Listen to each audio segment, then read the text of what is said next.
Si l'alerte a été donnée la semaine dernière à travers un voice qui a fait les choux gras des réseaux sociaux, il n'y a que c'est depuis quelque temps que le Carrefour Bafia est pris en otage par des délinquants qui, une fois la nuit tombée, dictent leur loi aux usagers de la nationale numéro 4. Ces gens, quand ils voient le bus s'arrêter et qu'ils constatent que le bus veut déposer un passager, ils viennent, ils font comme s'ils voulaient faire l'autostop pour voyager. Ils s'introduisent dans le bus, ils neutralisent tout le monde avec des machettes et des couteaux. Ou alors quand le bus s'arrête et qu'un passager veut un peu se mettre à l'aise, ils arrivent à récupérer le passager individuellement. Ils avaient déjà une nouvelle façon d'opérer. Ils ont fabriqué leurs complices des dealers de drogue. On a mis main sur les principaux dealers qui sont maintenant en prison. C'est comme s'ils sont rentrés en chômage.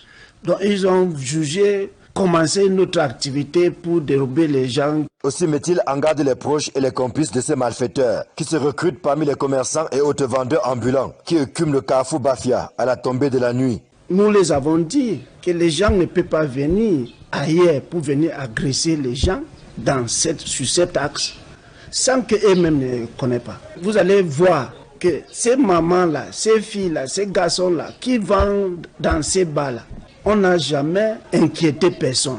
Ça veut dire que quoi? Si on ne vous dérange pas, c'est parce qu'on vous connaît. Et donc, je suis descendu pour le dire.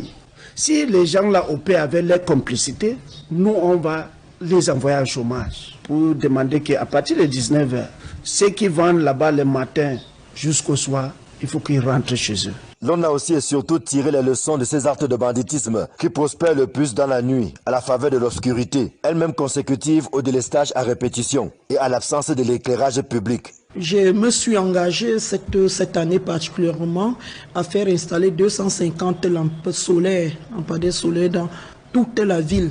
J'ai aussi entrepris de passer d'autres marchés sur fonds propres, toujours sur l'éclairage public. Là, nous allons renforcer le plan de l'éclairage public en attendant la régularité de l'éclairage conventionnel. C'est ça qui peut aider à diminuer l'insécurité dans la ville.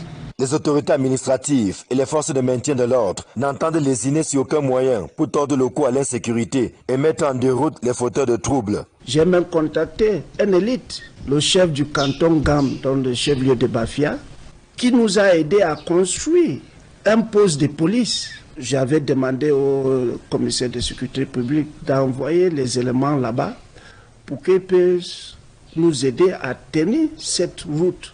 Et cette poste fonctionne, mais nous attendons qu'il sera renforcé. Les populations ainsi que les usagers de la nationale numéro 4 n'en demandent pas mieux. C'est une conjugaison d'efforts et de moyens qui permettra de venir à bout de l'insécurité qui tend à ternir l'image de la ville de Bafia.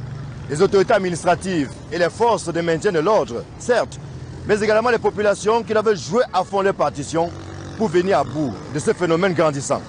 Ici Bafia, Emmanuel Job, Marcelin Gansop, Equinox Télévision.